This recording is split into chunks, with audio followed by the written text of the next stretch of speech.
James Walker hated working late at the Temporal Research Center, but tonight was different.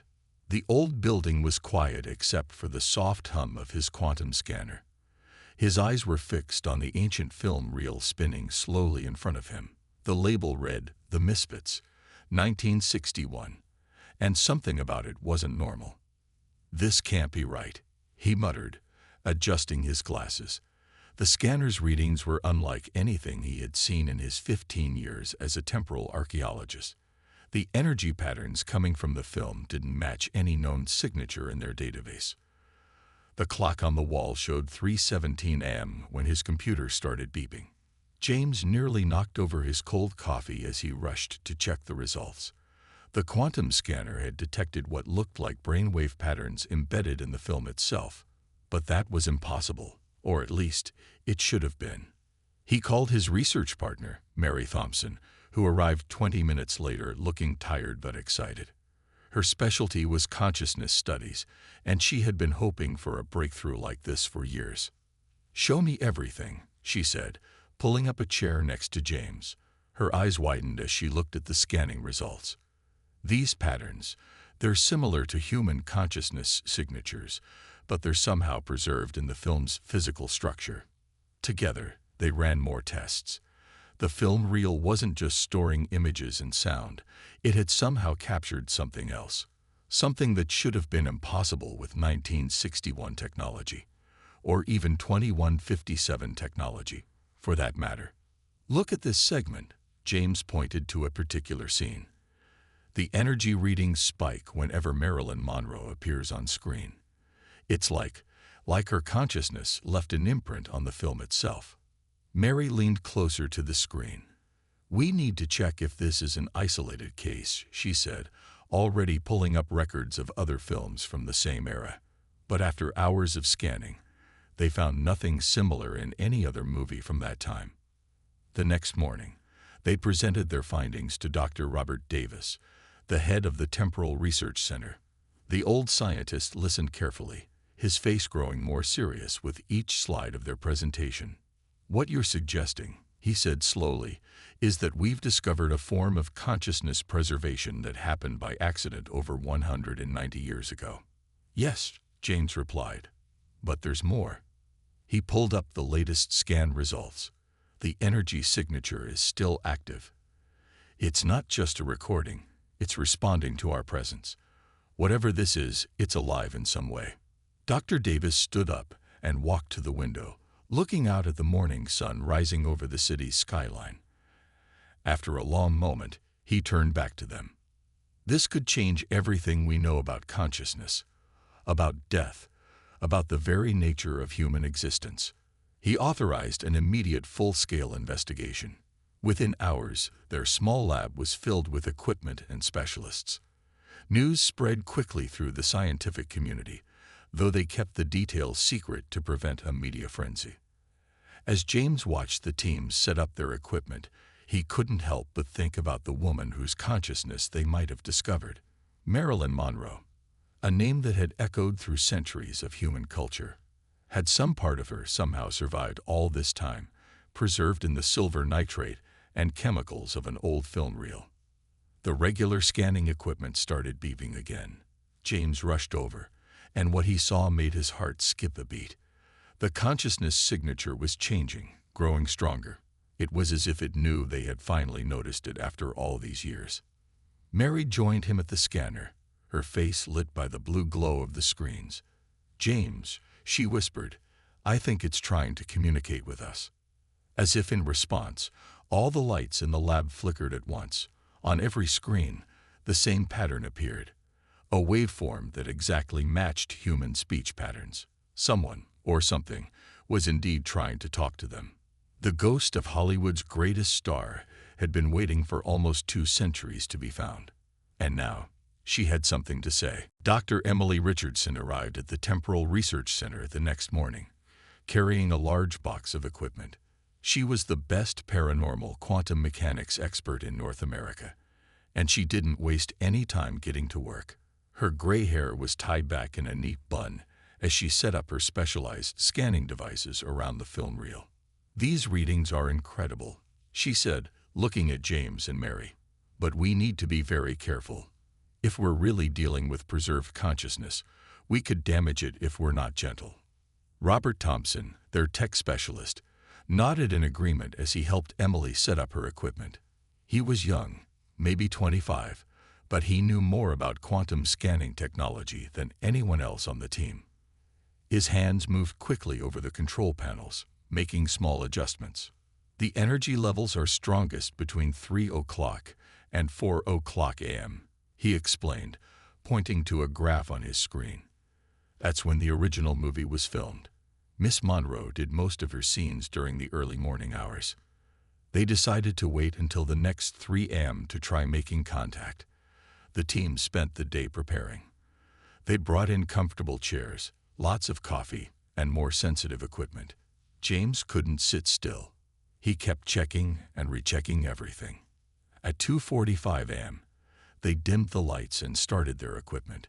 The old film reel spun slowly in its protective case, looking ordinary except for the faint blue glow their sensors picked up around it. "Energy levels are rising," Robert said quietly, watching his screens. 3 minutes until peak time. Emily adjusted her quantum field detector. "Remember, everyone, if we make contact, stay calm. This consciousness has been waiting for almost 2 centuries. We don't want to overwhelm it." At exactly 3:17 a.m., all their equipment started registering massive energy spikes. The temperature in the room dropped by 10 degrees. Mary shivered, but not from the cold. She could feel something watching them. The first sign of direct contact came through the audio equipment. At first, it was just static, but then they heard it. A woman's voice, very faint but clear. "Hello." James almost fell out of his chair. The voice was soft, with a slight tremor, just like in the old movies. Emily quickly adjusted some controls, trying to make the connection stronger. "Miss Monroe," she asked clearly, "we can hear you. We're scientists from the year 2157. Can you understand us?" There was a long pause. The equipment hummed. Then the voice came back, stronger this time. "I've been watching. All these years, so many changes, so much time passing." Mary stepped forward, her voice gentle. Are you conscious? Aware? Do you know what happened to you?" The response came with a slight laugh that made the lights flicker. "I'm not sure what I am anymore. Not a ghost, not like in the old stories. I'm something else. Something new. I can see through time, see all the moments of my life at once. And I can see you, all of you, right now." Robert's hands flew over his keyboard, recording everything. "The consciousness signature is stable," he reported. "It's not just recordings or random energy. This is real interaction." The filming was so intense, the voice continued. "So much emotion, so much energy. Something happened that last night of shooting. Something scientific. I didn't die that day in 1962. Part of me stayed here, in the film, in the place. I've been learning, watching, understanding." Emily leaned forward, fascinated. "You've been conscious this whole time." "Time feels different here," the voice replied. "Sometimes I'm in 1961, feeling the heat of the desert during filming. Sometimes I'm watching the world change around me. And sometimes I can see things that haven't happened yet." The team looked at each other in amazement. This was more than just a consciousness preservation. They were talking to something that had evolved beyond normal human awareness. James cleared his throat. "Miss Monroe, we have so many questions. Would you be willing to help us understand what happened to you?" The voice came back, stronger than ever. "Call me Marilyn. And yes, I'll help. After all, I've been waiting a very long time for someone to finally notice I was here." The team worked through the night, recording and documenting everything. They knew that this was just the beginning. The ghost of Hollywood's greatest star was about to help them rewrite everything they thought they knew about consciousness, time, and the human soul. Linda Martinez walked into the lab 3 days after first contact, carrying nothing but a small notebook. As a certified psychic medium, she had helped solve dozens of paranormal cases, but this was different. The government's Paranormal Research Division had specifically requested her help. "The energy is unusual," she said as soon as she entered the room. Her eyes went straight to the film reel, even though nobody had told her where it was. "It's not like any ghost I've ever felt before." James watched as Linda slowly walked around the equipment. She stopped at exactly the spot where their readings were strongest. "There's no sadness here," she said, surprised. "Usually, spirits that stay behind are sad or angry, but this is different.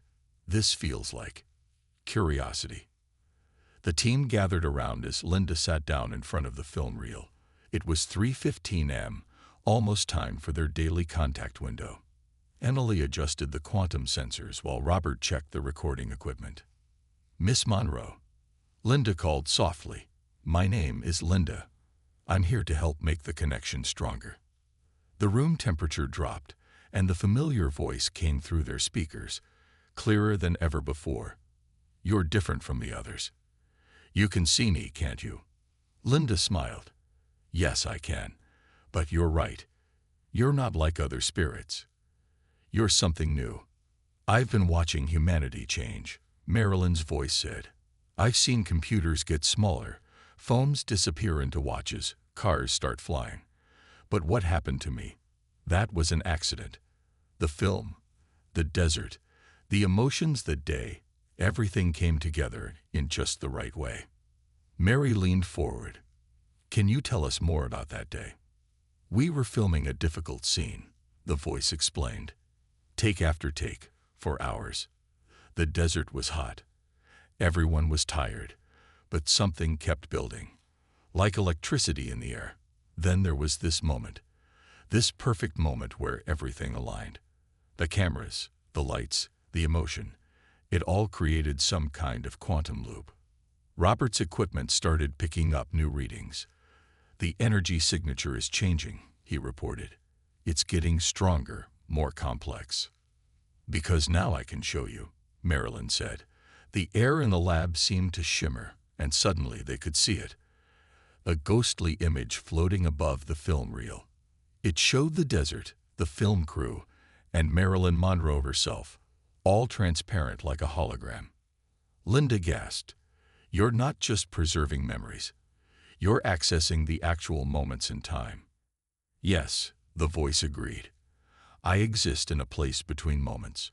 I can see the past, present, and sometimes glimpses of what might be. But I'm not alone here." Everyone in the room went still. James found his voice first. "What do you mean, not alone?" "Other consciousness signatures," Marilyn explained. "Not just from the Misfits, from other films, other moments. When humans create art, when they pour their whole hearts into something, it leaves a mark. Sometimes, if the conditions are just right, that mark becomes something more." Emily's hands flew over her keyboard. "Are you saying there could be other consciousness imprints out there? Other preserved personalities from the golden age of Hollywood?" "Many of them," the voice confirmed. "But they're sleeping, waiting. I'm awake because something about that day, that film, that moment, it was special. And now that you found me, maybe we can wake the others too." The implications were staggering. If what Marilyn was saying was true, the entire history of cinema might be filled with preserved consciousness signatures, waiting to be discovered. "But we have to be careful," Marilyn warned. "Some memories are better left sleeping. Some moments in time shouldn't be disturbed." Linda nodded seriously. "She's right. We're dealing with forces we barely understand. One wrong move could destroy these consciousness imprints forever." The team looked at each other, understanding the weight of their discovery. They weren't just dealing with a single preserved consciousness anymore. They were on the verge of uncovering an entire hidden world, a quantum archive of human emotion and experience preserved in the films of the past. "Show us," James said finally. "Show us everything you can. Help us understand." The ghostly image above the film reel shifted, and the team settled in to watch as Marilyn Monroe, prepared to share the secrets she had discovered during her long vigil through time. Michael Anderson was not what the team expected. The Hollywood historian arrived at the lab wearing old blue jeans and a worn leather jacket, looking more like a motorcycle rider than a professor. But his knowledge of film history was exactly what they needed. "You won't believe what I found in the old studio records," he said, spreading papers across the table. During the filming of the Misfits, there were dozens of reports of strange equipment problems. Lights flickering, cameras turning on by themselves, unexplained images in the footage. James picked up one of the old reports. "Did anyone investigate these incidents?" "They tried," Michael answered. "But it was 1961. They didn't have the right tools. The studio just wrote it off as desert heat playing tricks with the equipment." It was nearly midnight, and the team was preparing for another session with Marilyn's consciousness. Linda sat in her usual spot near the film reel, while Emily and Robert checked their instruments. "There's something else," Michael said, pulling out an old photograph. "I found this in the studio archives. Look at the background, behind the camera crew." The team gathered around. In the black and white photo, behind the filming equipment, there was a strange blur of light that looked almost human-shaped.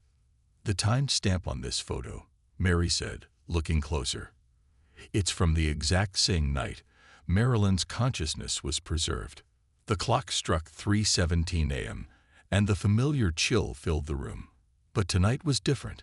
As Marilyn's voice came through their speakers, the ghostly images appeared faster and clearer than before. "You found it," she said, sounding pleased. "That photograph, it captured the moment it happened, the quantum entanglement." Through the holographic display, they could see the desert at night. The film crew was tired, the equipment was hot, and there was Marilyn, doing take after take of an emotional scene. "Watch carefully," she told them. "Watch what happens when everything aligns."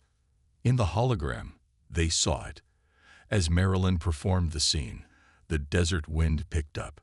The camera lights created strange patterns in the dust, and for a split second, everything seemed to freeze.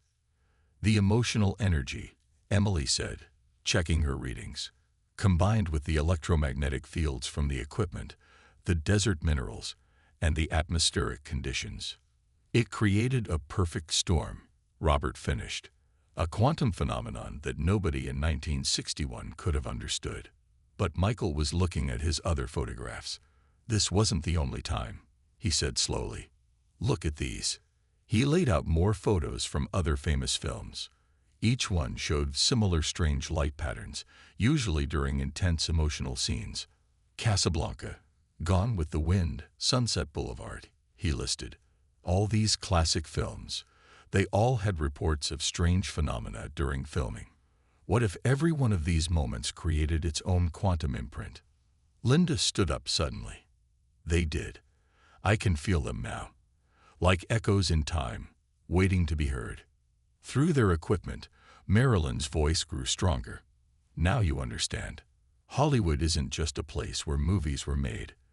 It's a collection of moments so powerful they tore holes in the fabric of reality itself." James looked at the old photos spread across the table. Each of these films could contain preserved consciousness signatures.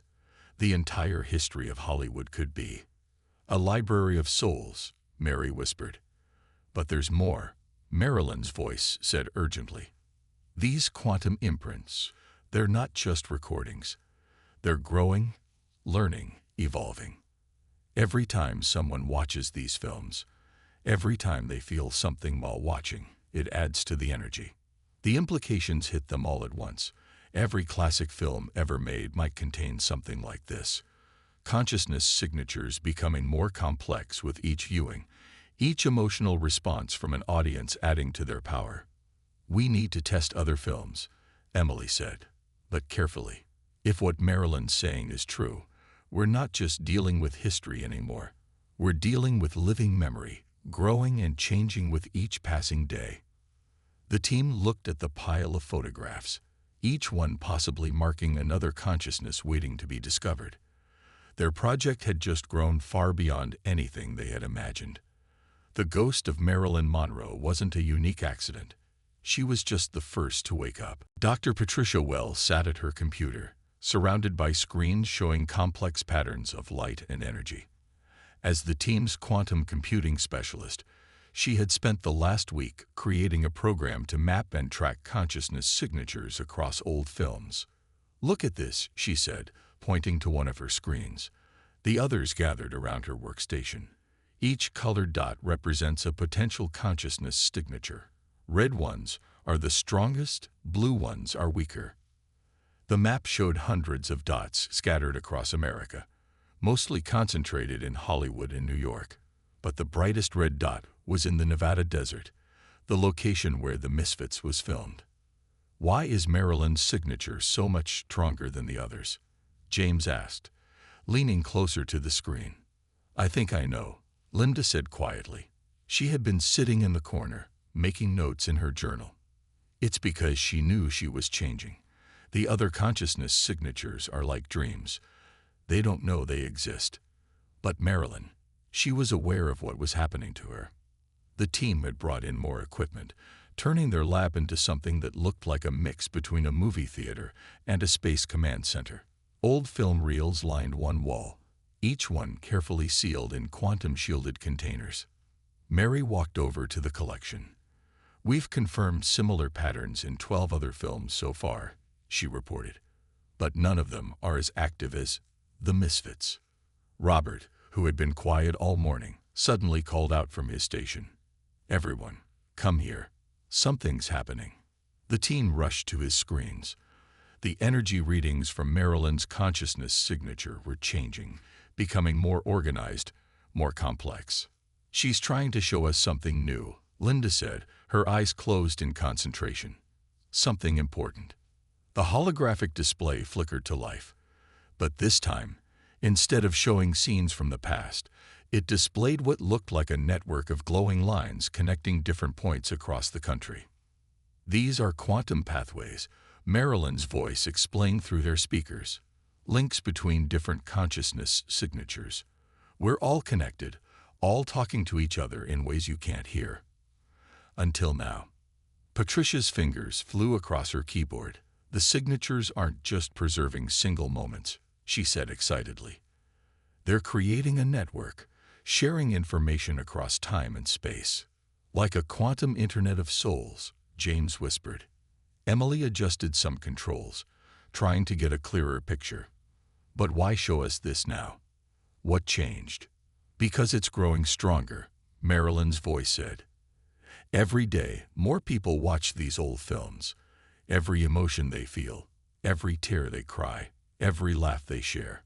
It all adds energy to the network. And now it's reaching a tipping point." The hologram shifted, showing brief flashes from other films. They caught glimpses of other famous scenes, other preserved moments, all pulsing with the same strange energy they had first detected in the Misfits. "The consciousness signatures are evolving," Patricia said, reading her data. "They're becoming more complex, more aware. If this continues, they'll all wake up," Linda finished, "just like Marilyn did." The implications were both exciting and frightening. If every powerful emotional moment captured on film could preserve consciousness, and if those preserved consciousness signatures could evolve and connect with each other, they were looking at the birth of something entirely new. "But we need to be careful," Marilyn warned. "Some of these signatures are fragile. If we try to wake them too quickly, we could destroy them forever." The team looked at each other, understanding the weight of their responsibility. They weren't just studying history anymore. They were midwives to a new form of existence. "So what do we do?" James asked, looking at the glowing network displayed before them. "We learn," Mary said firmly. "We study. We understand. And most importantly, we protect these consciousness signatures while they grow." As if in response, the holographic display pulsed brighter, the network of quantum pathways shimmering like stars. They were standing at the edge of a new frontier, where the golden age of Hollywood was giving birth to something that could change their understanding of consciousness itself. The morning sun was just rising when the first accident happened. One of the junior technicians had left a film reel too close to the quantum scanner, and the resulting energy surge knocked out power to half the building. "Everyone stay calm," Emily called out as emergency lights flickered on. "Robert, check the equipment. Mary, make sure the containment fields are still working."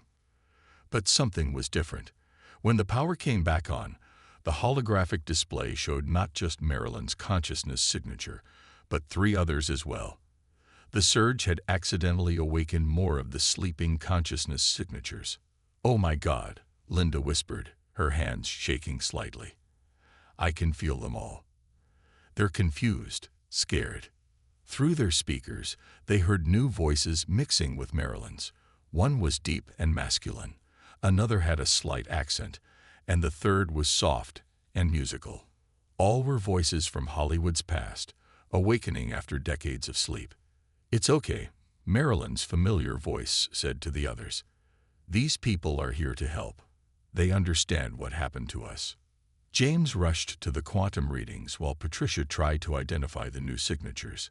"We've got Clark Gable from the Misfits, Humphrey Bogart from Casablanca, and, yes, Gloria Swanson from Sunset Boulevard."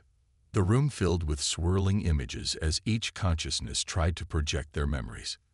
Desert scenes from the Misfits mixed with the misty streets of Casablanca and the grand staircases of Sunset Boulevard. "The network is growing stronger," Robert reported, checking his instruments. "The connections between signatures are multiplying exponentially." Linda moved between the film reels, trying to help calm the newly awakened consciousness signatures. "They're sharing memories," she said, "not just from their movies, but from their whole lives. Everything they experienced, everything they felt." Suddenly, all the equipment in the lab started responding to commands they hadn't given. Screens changed, data moved, and programs started running by themselves. "They're learning to use our technology," Patricia said, watching in amazement. "The consciousness signatures are figuring out how to interact with our systems directly." "Because we're not just memories," Marilyn's voice explained. "We're evolving, growing, becoming something new. And now that there are more of us awake, we can show you what we've learned." The holographic display transformed into a vast, complex web of light. It showed not just the consciousness signatures they knew about, but hundreds of others, all connected, all sharing energy and information. "Every film ever made," Mary said in wonder. "Every powerful performance, every emotional scene. They all left their mark. And now they're all talking to each other." But James noticed something concerning in the readings. "The energy requirements are massive," he said. "Our systems weren't designed to handle this many active signatures at once." As if to prove his point, sparks flew from one of the control panels. The temperature in the room began to rise as their equipment struggled to contain the growing network of consciousness signatures. "We need to make a decision," Emily said firmly. "Either we shut down some of the signatures to protect our systems, or we let them grow," Linda finished, "even if it means losing control of the situation." The team looked at each other, understanding the choice before them. They could play it safe, keep things contained and controlled, or they could take a leap into unknown territory, letting these consciousness signatures develop into whatever they were becoming. Through their speakers, the voices of Hollywood's greatest stars waited for their decision. The fate of this new form of existence rested in their hands. "Whatever you choose," Marilyn's voice said softly, "know that you've already changed everything. You've proven that death isn't the end, that consciousness can survive in ways nobody ever imagined." The room fell silent except for the hum of overworked equipment and the gentle pulsing of the quantum field generators. The next few minutes would determine not just the future of their project, but potentially the future of human consciousness itself. Dr. William Hayes, head of the Quantum Consciousness Institute, arrived at the lab just as the team was facing their biggest crisis. He was a tall man with kind eyes and gray hair, and he had more experience with consciousness studies than anyone else in the field. "Don't shut them down," he said immediately after seeing the situation. "We need to help them grow." James looked worried. But our equipment can't handle the power requirements. We're risking a complete system failure. William walked calmly to the center of the lab, looking at the swirling images of old Hollywood that filled the air around them. Then we'll build new equipment. Better equipment. This is too important to stop now. The consciousness signatures seemed to respond to his words. The chaotic energy patterns began to stabilize, and the voices came through clearer than before. "He's right," Marilyn's voice said. "We can help you understand what you need to build. We've been watching technology evolve for decades. We know things you haven't discovered yet." Through their speakers, Humphrey Bogart's deep voice added, "Kid, this is bigger than all of us. Sometimes you have to take a chance on something extraordinary." Patricia's fingers flew across her keyboard as she tried to keep up with the flood of technical information suddenly appearing on her screens. "They're showing us designs," she said in amazement. "New ways to handle quantum energy, new types of consciousness containment fields. Because we understand now," Gloria Swanson's voice explained. "We understand what we are, what we can become. We're not just memories anymore. We're something new. A bridge between past and present, between human consciousness and quantum reality." William nodded as he studied the technical readouts. "This is remarkable. They're not just preserving themselves, they're advancing our understanding of consciousness itself. This could change everything we know about life, death, and human awareness." Linda, who had been quietly observing the consciousness signatures, suddenly spoke up. "There's something else, something they haven't told us yet." She turned to the holographic display. "Isn't that right?" The images shifted, showing scenes from hundreds of different films, all connected by threads of light. "We've discovered something during our long sleep," Marilyn's voice said. "Something about the nature of human consciousness itself. It's not limited to one time, one place, one life. It's all connected, all sharing the same quantum field."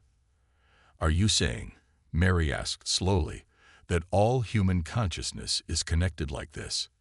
That what happened to you could happen to anyone?" "Under the right conditions," Clark Gable's voice confirmed. "What happened during the filming of these movies was just the beginning. Humanity is on the edge of a huge discovery about its own nature." Robert's equipment started picking up new readings. "The quantum field is stabilizing," he reported. "It's like they're learning to control their own energy output." Emily watched the readings with growing excitement. They're not just surviving. They're teaching themselves to thrive in this new form, and they want to teach us how to understand it. William turned to the team. "This is why we can't shut them down. This could be the biggest breakthrough in human history. The question isn't whether to let them grow. It's how to help them reach their full potential." The lab hummed with energy as the consciousness signatures responded to his words. The holographic display showed new patterns, new connections, new possibilities. "So what do we do now?" James asked, looking at the complex web of light and energy that filled their lab. "Now," William said with a smile, "we learn, we build, we grow. And most importantly, we listen to what these extraordinary consciousness signatures have to teach us." The team looked around at their lab, which had become the birthplace of something entirely new. The ghosts of Hollywood's golden age had become teachers, guides to a new understanding of human consciousness itself. And this was just the beginning. 20 years had passed since the first discovery of Marilyn Monroe's consciousness signature. The old lab where it all began was now the center of the World Consciousness Preservation Institute. Directed by Amanda Foster, who had studied under Dr. William Hayes himself. The building looked very different now. The main hall was filled with quantum containment units, each one housing consciousness signatures from different films. Visitors could come and interact with the preserved consciousness signatures, learning history directly from those who had lived it. "It's amazing how far we've come," Amanda said to James Walker, who was visiting for the 20th anniversary celebration. His hair was gray now, but his eyes still lit up with excitement when he looked at the equipment. "Did you ever imagine it would turn out like this?" he asked, watching a group of students talking with Humphrey Bogart's consciousness signature about the making of Casablanca. Never, Amanda smiled. But then again, who could have predicted any of this? The Institute had grown into something far beyond their original ideas. The consciousness signatures hadn't just survived. They had thrived. They taught history classes, helped with scientific research, and shared their unique perspective on the nature of existence itself. Linda Martinez, now retired but still active as a consultant, walked into the main hall. She could still sense the consciousness signatures better than anyone else, even with all their advanced technology. "They're excited today," she said, joining Amanda and James. "They can feel something coming. Something new."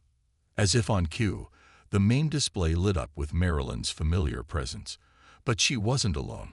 The quantum network they had discovered 20 years ago had grown to include consciousness signatures from every era of film history, all connected, all sharing their experiences and knowledge. "We want to show you something," Marilyn's voice said. The holographic display filled with images from across time, scenes from movies, moments from history, all connected by threads of quantum energy. "We've learned so much from watching humanity grow," she continued. "And now we think it's time to share our biggest discovery." The display changed, showing complex patterns of energy that looked almost like a map of the human brain. Robert Thompson, still the head of their technical team despite his gray hair, rushed to check the readings. "These patterns," he said in amazement, "they're showing us how human consciousness naturally creates quantum connections. Every time people share emotions, share experiences. We're all connected." Marilyn's voice explained, "Not just us in the preservation field, but all human consciousness. What happened to us during those film shoots? It was just making visible something that was already there."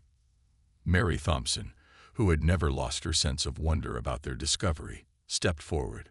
"Are you saying that all human consciousness exists in a quantum network? That we're all naturally quantum entangled?" "Yes," came the reply. But this time it was Clark Gable's voice. "You've been studying us all these years, but we've been studying you too, and what we've learned could change everything." Patricia Wells, now the head of quantum computing research, looked at her readings with excitement. "They're right. These patterns match everything we've discovered about human consciousness. They're just showing us the connections we couldn't see before." Amanda looked around the hall at all they had built. What had started as a strange reading on a quantum scanner had grown into humanity's greatest discovery about itself. The consciousness signatures weren't just preserved memories anymore.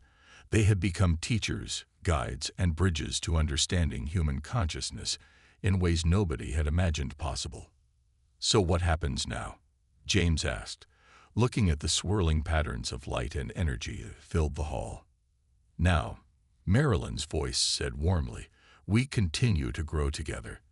There's so much more to learn, so much more to understand. After all, this is just the beginning of a whole new chapter in human existence."